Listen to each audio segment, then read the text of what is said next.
Hello guys, it's me again and then Marikit and welcome to my channel.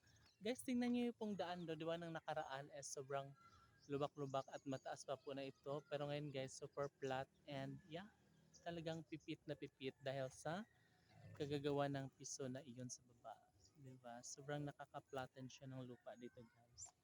And yeah, pwede na siyang mapagdaanan ng mga motor kasi nga hindi na siya binog or hindi na siya matigas na siya guys, hindi na siya nakakasemplang ng motor. No?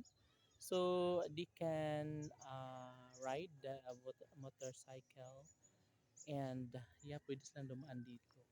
And yeah, dito tayo sa taas guys. So, na-miss ko ang lugar na ito for 3 days na wala tayo dito, no?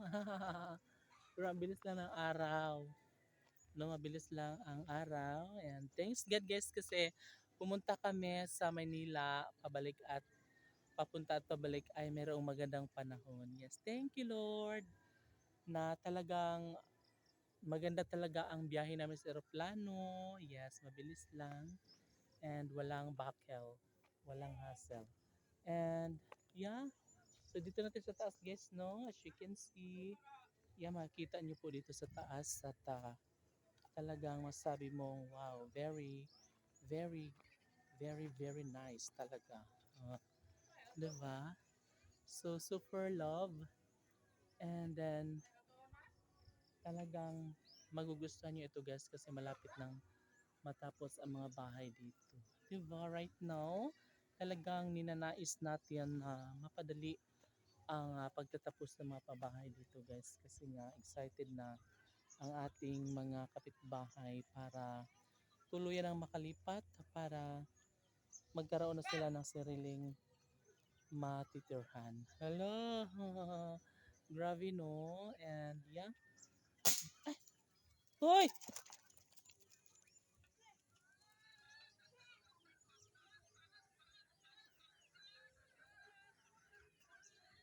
Oo, alam si mama ni mo guys.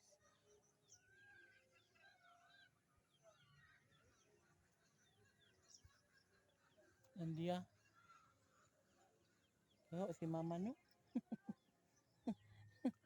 Natakot siya sa putok.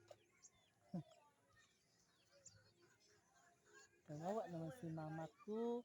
Natakot sa putok.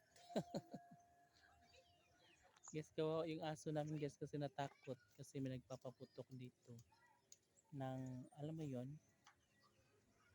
Tapos yung aso kasi namin guys, natakotin pag may pumuputok. At ay, tumatakbo din siya doon kahit masakit yung katawan.